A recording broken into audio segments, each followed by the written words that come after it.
할렐루야. 오늘 저희들 금요예배 이사야서 59장 20절에서 21절의 말씀을 가지고 구원자 안에 살아가는 삶에 대한 부분을 오늘 주제를 가지고 오늘 함께 은혜를 나누겠습니다.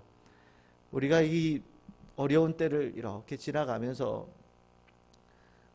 그 때를 어떻게 선용하에 따라 누군가에게는 믿음이 더 굳건해지는 일도 있고, 또 누군가에게는 이제까지 신앙생활했던 모습과 조금 다른 모습으로 이 시간을 보내게 되는 이들도 있었던 것 같습니다. 이제 다행히 11월부터 이렇게 어쨌든 많이 제한이 풀려서 이렇게 예배를 드리게 되면서 교회들 안에서는 어떻게 이 코로나의 사태가 지나간 다음에 성도들을 다시 믿음 안에 세워갈 것인가에 대해서 굉장히 많은 고민들을 하고 있습니다. 그리고 아주 정말 발빠른 교회들은 벌써 부흥성회 준비하고 천국잔치 준비하고 축제를 벌이고 이런 준비들이 계속해서 올라오더라고요. 저는 아직 그 정도 용기는 없어서 그런 큰 잔치는 벌일 수 없겠지만, 분명하게 우리가 이 시기가 이렇게 어쨌든 조심스럽게 이렇게 변해가는 과정에서 우리들이 가지고 있는 신앙에 대한 이 본질과 또 건강함에 대한 부분을 계속해서 돌아봐야 되는 것은 분명한 가치가 있다라는 생각을 갖습니다. 여러분들은 어떠셨습니까? 이 어려운 때를 지나가시면서 내가 예수님 안에, 하나님 안에 살아가는 것에 대해서 정말 더 간절히 바라고 또 그것에 대한 가치를 마음에 깊이 새기시면서 지나셨습니까? 아니면 나도 모르게 마음은 굴뚝 같은데 그냥 이 교회도 잘 갈 수가 없고 사람들도 잘 만날 수가 없고 예배도 참 이게 온라인이라고 하는 참 희한한 이런 틀로 예배를 드리다 보니 조금씩 소홀해지면서 마음은 아닌데 그냥 가다 보니까 조금씩 이렇게 흔들리거나 희미해지거나 약해지거나 이런 일들을 이렇게 경험해 가셨습니까? 오늘 저는 이 본문의 말씀을 읽으면서 우리가 신앙생활하는 그것에 얼마나 귀한 은혜가 있는지, 하나님 안에 살아가는 자에게 하나님께서 주신 축복이 얼마나 귀한지를 마음에 다시 한번 이렇게 돌아보면서, 너무나도 잘 아는 내용이지만 우리가 더 주님 안으로 깊이 들어가기를 원합니다. 주님과 더 굳건하게 살아가기를 소망합니다. 라는 마음을 갖게 되어지는 시간이 되었으면 좋겠다는 생각을 갖습니다. 이사야서, 우리가 구약 성경에 복음서가 4권이 있잖아요. 마태, 마가, 누가, 요한. 그래서 우리가 보통 이 4권을 4개의 복음서라고 얘기를 합니다. 이제 복음서 안에는 예수님의 말씀이 들어있고 예수님의 약속이 들어있고 또 믿음을 가진 자에게 구원의 큰 은총이 참 귀하게 펼쳐지고 있죠. 근데 이 4개의 예수님의 말씀이 적혀 있는 이 복음서에 한 권을 더할 수 있는 5번째 복음서를 만약에 든다면 구약 성경에서 이 이사야서를 얘기를 합니다. 왜 그러냐면 이 이사야서 안에는 그 예수님의 오심에 대한 약속을, 하나님의 약속이 참 많이 들어있거든요. 그래서 우리가 흔히 제5복음서라고 이 이사야서를 얘기를 합니다. 이 이사야서에서 예수님의 오심, 구원자의 오심에 대한 이야기를 길게 하면서 그것을 소망하라고 예언자가 전하는 이유는, 많은 사람들이, 많은 이스라엘 백성들이 하나님 안에 살아가고 메시아를 기다리고 믿음 안에 살아가는 것에 대해서 회의를 가지면서 흔들리고 희박해지고 어려운 과정 속에 빠졌기 때문입니다. 그럴 수밖에 없는 게, 포로지에 끌려갔고 포로지에서 돌아와서 참 그 약속했던, 기대되어졌던 수많은 약속들이 계속해서 지체되다 보니 사람들 마음속에 희망을 가지고 소망을 가졌을지라도 흔들리는 거는 있을 수 있죠. 여러분들도 다 이해하실 거라는 생각이 듭니다. 그러다 보니까 사람들이 신앙에 하나님을 바라는 것이 점점점 색깔이 옅어지기 시작했어요. 그때 하나님께서는 이사야의 예언자를 통하여서 내 안에 거하거라, 내 말 안에 거하거라, 너희들 끝까지 내 약속을 바라고 기다려라, 그것 안에 있는 축복이 얼마나 귀한지를 내가 너희들에게 알려줄 테니 절대 절대 잊어버리지 말고 어려운 상황 속에서도 더 내 안으로 내 앞 가까이 들어오기를 원한다라는 말씀을 전해 주셨어요. 그 수많은 약속들이 있어서 이사야서를 읽을 때는 참 이 격려가 되어지는데 그 중에 아주 대표적인 말씀 중에 하나가 오늘 있는 말씀이에요. 20절에 보시면 이렇게 얘기를 하죠. 여호와의 말씀이니라. 이게 도장 같은 겁니다. 여호와의 말씀이니라 이러면 하나님께서 여기다가 중요하다고 별표 10개쯤 찍어 놓으셨다 이렇게 보시면 됩니다. 내가 너희들에게 약속한다. 뭐라고요? 구속자가 시온에 임하고 야곱의 자손 가운데 죄가를 떠난 자에게 임할 것이다 라고 하나님께서 약속하십니다. 죄에서 떠난 삶을 간절히 바라는 자에게 하나님께서는 어김없이 너희들에게 구원자를 보내주실 것이라고 약속해주고 계신다는 거예요. 여기 죄를 떠난다는 건 다른 게 아닙니다. 정말 못 살고 싶은 사람 아무도 없잖아요. 다 잘 살고 싶어요. 다 멋지게 살고 싶고 자신의 삶을 잘 꾸려가고 싶습니다. 그런데 이런 이유도 있고 저런 이유도 있어서 아무리 노력해도 이 늪 같은 데서 벗어나지 못하고 삶의 어려움에서 벗어나지 못하고 이 낭망되어져서 벗어나지 못하는 경우들이 우리들의 삶이잖아요. 그런데도 불구하고 정말 이것에서 당연하고 이것을 그냥 그렇게 살아가는 것을 그냥 마땅한 것으로 받아들이는 것이 아니라 이것이 뭔가 잘못되어졌어. 이렇게 살면 안 돼. 나는 이것으로부터 벗어나고 싶어 라고 생각하면서 그것을 하나님께 간절하게 바라는 사람들, 내가 어려움 속에 있으면서도 이 어려움으로부터 벗어나게 할 수 있는 유일한 분은 하나님께 있다라는 것을 분명하게 믿고 바라고 붙잡는 사람들에게 하나님께서는 그 바람에 응답하셔서 어떤 은혜를 주시느냐?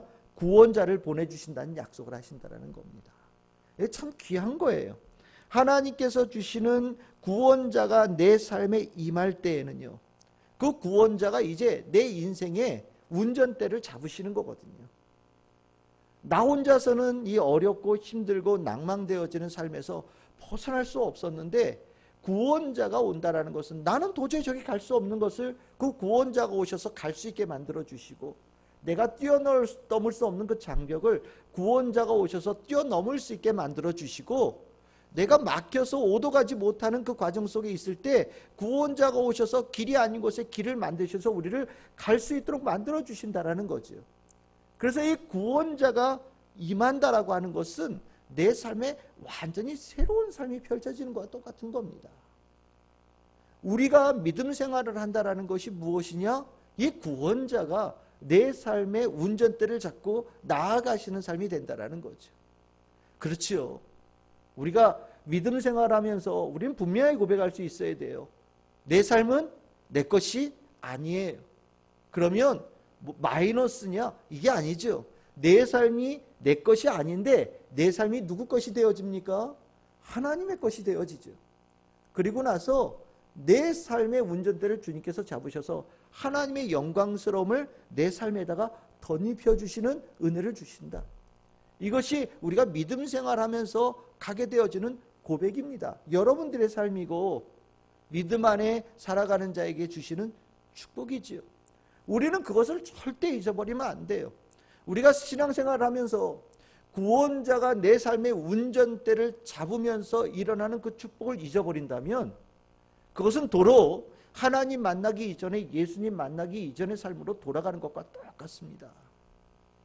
또 내가 하루 먹고 살 것에 대해서 걱정해야 되고, 내가 내일 살아갈 일이 어디로 가야 될지에 대해서 고민해야 되고, 내가 만나는 모든 문제들마다 이것을 내가 어떻게 해결해야 될지 그 심령 안에서 깊이 괴로워하는 삶으로 다시 돌아가야 되는 거예요. 우리는 그 삶의 한계를 분명하게 깨닫게 되어지면서 그런 나에게 주님께서 내 삶을 변화시켜 주시겠다라고 하는 사랑을 내가 소중하게 받아들이면서 예수님 믿고 하나님 믿고 성령님을 쫓아가는 신앙인이 된 거잖아요. 우리는 그 삶을 정말 얼마나 소중한 삶인지를 마음에 깊이 새기고 살아가야 됩니다. 우리가 이 코로나를 지나가면서 정말 구원자가 누구이신지를 자꾸 잊어버리게 되는 것 같아요. 마치 코로나가 하나님보다 힘이 더 센 것처럼 느껴질 때도 있고, 백신이라고 하는 것이 마치 이 세상에서 유일한 구원자라는 느낌이 드는 경우들도 있었고, 때에 따라서는 코로나에 걸려도 나라에서 치료해 준다라는 그 약속이 만고불변의 최고의 약속인 것처럼 내 마음에 깊이 새길 때도 있었고, TV에서 가끔 치료제가 나온다라는 그 소리에 내 마음에 마치 햇볕이 해가 뜬 것처럼 마음이 환해지는 그런 느낌을 가질 때가 있었거든요. 무슨 얘기입니까? 구원자에 대한 확고한 의식이 우리 안에서 하나님 말고 예수님 말고 다른 것으로 옮겨지는 시간들을 우리가 가졌다라는 거예요. 근데 우리는 백신에도 구원이 있을 수 없고, 인간이 만들었다고 하는 치료제에도 온전한 것이 아니라는 것을 우리는 경험하고 있잖아요. 정말 우리나라 사람들 몇 명이 죽었는지 모르는데 전 국민의 0.7% 그 중에 코로나 때문에 돌아가신 분은 몇 명인데 그 중에 거의 대부분은 고령자의 기저질환이 있는 사람들이 돌아가셨다. 실은 코로나 때문에 죽은 사람이 우리가 생각한 것처럼 그렇게 많지 않다라고 얘기를 하고 있어요. 오히려 경우에 따라서는 백신 맞아서 죽은 사람들이 더 많다. 특히 10대, 20대 이하에 있는 사람들에게 코로나로 걸려서 직접적으로 죽은 사람이 거의 없다고 그러거든요. 근데 우리 얼마 전에 봤죠. 백신 맞아서 죽은 학생이 있는 것 같다. 확실하진 않지만. 무슨 소리입니까? 우리가 백신에 대해서 저게 구원자 같아 라고 생각했던 그것이 실질적으로 온전한 구원자가 아니라는 것을 밝혀주는 겁니다. 우리는 교회 안에 있다라고 하는 것이 누군가 다른 사람들이 볼 때에는 미련한 사람인 것처럼 보일지 모르지만, 우리는 분명하게 깨닫고 이 자리에 있는 거예요. 여러분들의 유일한 구원자가 누구십니까? 하나님이고 예수님이에요. 우리가 그 확신을 가지고 이 자리에 있는 거예요. 만약에 그게 없다면 우리는 어려울 때 이 교회 바깥으로 다 뿔뿔이 흩어질 거예요. 어려움이 올 때 각자 살 길을 찾아서 막 도망갈 거예요. 하지만 믿는 자들은요, 가장 어려울 때 교회로 모이고요, 가장 힘들 때 교회로 모이고, 가장 내 마음속에 흔들림이 있을 때 다시 십자가 붙드는 결단을 갖습니다. 왜요? 구원자는 하나님이시고 예수님이시기 때문입니다. 이 자리에 있는 모든 성도님들이 그 확신을 분명하게 마음에 다시 한번 확인하고 새기고 굳건하게 하는 축복이 있기를 소망합니다. 그러면 그 구원자를 기다리는 자들, 하나님께서 참 기뻐하시면서 오늘 그 구원자를 기다린 자에게 구원자를 주시면서 내가 너희들에게 두 가지 선물을 주마 라고 주님께서 말씀하셔요. 그것이 21절에 나오는 겁니다. 구원자를 보내시면서 구원자가 운영하시는 인생을 만들어 주시면서 내가 너희들과 언약을 맺는다고 얘기를 하시면서 내가 너희들에게 그렇기 때문에 주는 두 개의 축복이 있다. 첫 번째가 뭐냐? 21절에 이게 두 개가 섞여 있는데 첫 번째를 보시면 내 위에 나의 영을 둘 것이다 라고 얘기하십니다. 내 위에 나의 영을 둘 것이다. 근데 이 영이 뭐라고 얘기합니까? 너와 내 후손과 내 후손의 후손에게도 임할 것이다 라고 얘기를 하셔요. 주께서 영을 부어주신다라는 게 무엇일까요? 하나님께서 구원자를 바라고 하나님의 구원자 되심을, 예수님의 구원자 되심을 붙잡는 자에게 선물로 주실 때 왜 우리에게 너 위에 내 영을 부어줄 것이라는 이 약속을 주실까요? 그것은 그 영이 부어짐을 통하여서 우리에게 유익이 있기 때문입니다. 여러분들 고린도전서 12장 7절에 보시면 이렇게 바울은 얘기합니다. 각 사람에게 성령을 나타내심은 유익하게 하려 하심이라. 성령을 우리에게 나타나게 하심은, 우리에게 성령을 임재케 하심은 유익하게 하려 하십니다 라는 말씀을 하고 있어요. 오늘 제가 지금 글을 쓰고 왔는데 오늘 이 본문의 말씀을 가지고 글을 쓰고 왔거든요. 근데 이 유익이라는 단어가 새삼스럽게 이렇게 마음에 다가오더라고요. 여러분들 유익이라는 단어는 꼭 앞에 붙는 단어가 있죠. 그게 뭐냐면 나의 유익이에요. 예. 나에게 유익이 되면 유익이에요. 근데 나에게 유익이 안 된다. 그럼 우리는 나의 유익이 아닌 유익은 유익으로 치지 않습니다. 지워버리죠.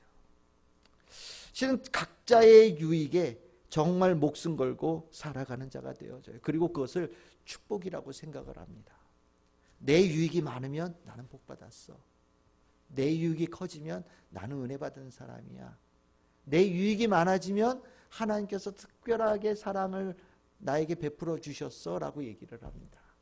그런데 구원자로 하나님 안에 구원자를 바라고 구원자가 이마에서 동행하는 삶은 나의 유익이라는 이 단어보다 훨씬 더 큰 것으로 축복된 삶을 누리게끔 만들어 주셔요. 그게 뭐냐면 각 다른 사람에게 유익을 주는 자로 만들어 주신다라는 겁니다. 오늘 여기에 나오는 이 유익이라는 단어는 나의 유익을 얘기하는 게 아니라 공동의 유익을 얘기하는 거고요. 또 고린도 12장 말씀을 보면 교회 안의 유익이라고도 얘기할 수 있는데, 여러분들 잘 생각해 보십시오. 내가 정말 잘 사는 사람이 됐을 때 내가 가지고 있는 것이 얼마나 많아요 라고 얘기하는 것을 통해서 내가 정말 춘 축복을 받았다라고 얘기할 수도 있겠지만, 잘 생각해 보면 나로 인하여서 누군가가 하나님의 축복을 받고, 나로 인하여서 하나님의 은혜를 받고, 나를 통하여서 하나님의 역사가 일어나는 삶이 되어진다. 참 나도 주님의 축복이 있어서 유익이 있는 사람이지만 다른 사람에게 유익을 줄 수 있는 사람이 되어진다면 얼마나 멋있겠습니까? 정말 저는 이 삶이야말로 참 살면서 참 보람되다라는 생각을 저절로 갖게 만드는 그런 삶이 아닐까라는 생각이 들어요. 제가 오늘 이렇게 글을 쓰면서 이렇게 보다 보니까 여러분들 잘 아시는 김동호 목사님이라는 분이 거기 글을 하나 올리셨는데, 거기에 어떤 글이 올라왔냐면 본인이 전에 외국에 가서 설교한 적이 있었는데 그 설교를 들었던 부부가 한국에 와서 이 목사님을 찾아왔다라는 거예요. 모르는 사람이죠, 목사님 입장에서는. 그런데 그 몇 년 전에 설교했던 그 설교에 은혜를 받고 하나님의 축복을 받아서 그것을 마음에 깊이 담고 있는 이 성도들이 멀리 한국까지 와서 다시 그 목사님을 찾아왔다. 그것만으로도 이 목사님이 하시는 말씀이 뭐냐면, 야, 이게 참 목회의 보람이 아니겠냐 라는 얘기를 적으시더라고요. 맞아요. 그거 참 중요한 거예요. 내가 유익을 갖는 것도 중요하지만 나로 인하여서 하나님께서 주시는 유익이 퍼져나갈 수 있는 사람이 되어진다라는 거. 하나님은요, 우리가 각각의 한 사람이지만 하나님은 우리를 큰 사람으로 만들기를 원하십니다.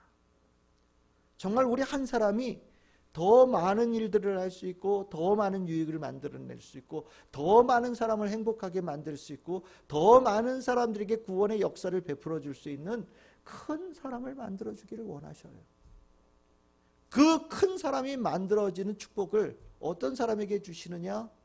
하나님을 나의 구원자라고 굳건하게 붙드는 사람에게 나의 구원을 넘어서서 다른 사람을 구원시킬 수 있는 축복의 삶으로 만들어가는 선물까지 더불어 주신다라는 겁니다.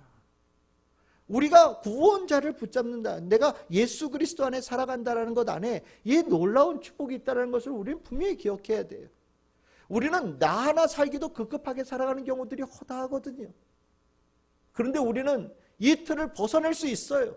멋지게 벗어낼 수 있어요. 아무리 내 발목에 족쇄가 채워져 있고 수많은 삶의 무게가 내 어깨를 짓누르고 있을지라도 예수를 나의 구원자로 분명하게 모시고 그런 자에게 주께서 우리에게 하나님의 영을 우리에게 부어주실 때에 우리는 너끈하게 나 자신의 삶의 범위를 넘어서서 많은 역사를 이뤄낼 수 있는 정말 멋진 삶을 우리가 살아갈 수 있게 되어집니다. 이것은 하나님의 약속이에요. 우리는 그 약속을 정말 마음에 깊이 담고 정말 아름다운 그 모습을 꿈꾸면서 하나님의 영이 내 머리 위에 임하게 되어지는 그 삶을 정말 소망하는 그 성도들이 다 되어져야 됩니다. 우리가 성령을 받으려면 내 안에 그릇이 깨끗해져야 되고요. 내 마음이 나에게 주의 영을 부으실 하나님께 내 마음의 문을 열고 주님을 바라보는 모습을 늘 가져야 돼요.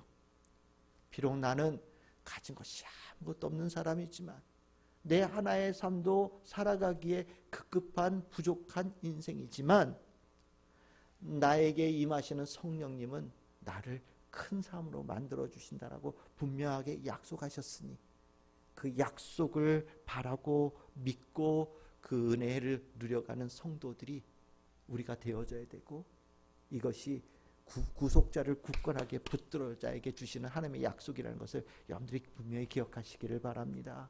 여러분들의 모습이에요. 이 모습이 하나님께서 우리에게 주시는 분명한 약속이에요. 내가 반드시 그렇게 해주겠다라는 약속이에요. 이 축복을 우리 성도님들이 다 누릴 수 있기를 소망합니다. 두 번째로 주님께서 주신 약속이 뭐냐? 내 말을 내 입술에 두겠다라고 말씀하십니다. 말이 무엇이냐? 이 말은 나의 정체성을 얘기하는 겁니다. 내가 누구냐라고 물어볼 때 누군가는 내 주머니 속에 있는 것, 내 지갑 속에 있는 것을 이렇게 끄집어내는 사람들도 있어요. 내가 얼마나 많은 것을 소유했느냐를 가지고 내가 누구이냐를 드러내는 사람들이 있습니다. 근데 이것은 정말 자기를 드러내는 수단이 될 수 없어요. 돈이 어떻게 나를 드러낼 수 있습니까? 내가 가지고 있는 소유가 어떻게 나를 드러낼 수 있어요? 그것이에요. 집이 아무리 커도 그냥 집이 큰 거고요. 통장에 아무리 돈이 많아도 그냥 숫자가 많은 거예요. 그것이 나가 아닙니다. 나는요, 내 생각, 내 깨달음, 그리고 그것이 내 입 밖으로 나오는 말, 그리고 내 삶의 행동을 통해서 내가 누구냐인가가 드러나요. 우리가 이 말에, 내 입에 하나님의 말씀을 채워주신다는 것은 무엇이냐면 나를 완전히 다른 사람으로 거듭나게 한다라는 겁니다. 이거 굉장히 중요한 거죠. 내 자신의 근원적인 것을 바꾸어 주신다라는 거예요. 정말 이 말씀이 어떤 겁니까? 능력의 말씀이지요. 하나님께서 창세기 1장부터 시작되어지는 게 그거 아닙니까? 말씀이 천지를 창조하셨다. 말씀에는 능력이 있거든요.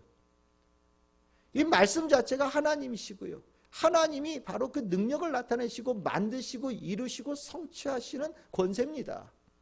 근데 그 말을 우리 입에다가 채워주신다는 것이 무엇이냐? 구원자를 바라는 자에게는요, 구원이 이루어지는 것은 물론이요, 구원의 역사를 이런 선포하는 자의 능력자로 바꾸어 주시는 힘을 주신다라는 거예요. 참 귀한 겁니다. 내 말, 실은 우리가 살면서 내가 무시당한다라는 거 다들 싫어하잖아요. 무시당할 때 기분 좋은 사람 아무도 없어요. 언제 무시당합니까? 무시당한다는 생각을 합니까? 내 말 안 들어줄 때, 내가 아무리 목청껏 외쳐도 내 말 아무도 귀 기울여주지 않을 때, 나는 선한 말을 던졌는데 상대방이 나를 완전히 무시하거나 욕설이 섞인 거친 말로 나를 대할 때 우리는 무시했다라는 느낌을 받아요. 그런데 하나님의 말씀이 내 입에 새겨지면요, 하나님의 능력이 전하여지면서 우리는 무시당하는 존재가 아니라요, 오히려 그들을 압도하는 존재로 변화되어지는 역사가 일어나는 겁니다. 우리 다 바라잖아요. 내 말 한마디 던졌을 때 사람들이 다 귀를 기울이고, 내 말 한마디에 사람들이 더 존중하면서 내 말을 귀하게 여겨줄 수 있는 그런 삶 다 원하잖아요.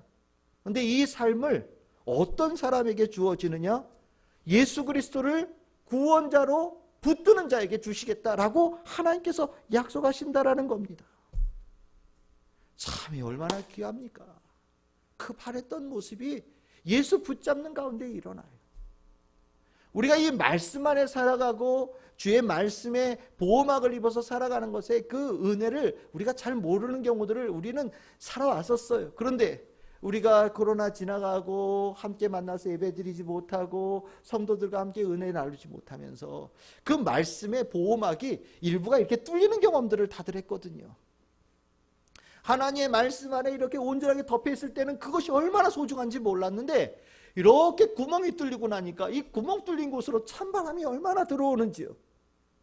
이 구멍 뚫린 곳으로 나를 괴롭게 하는 일들이 얼마나 많이 들어오는지 모르는 거예요.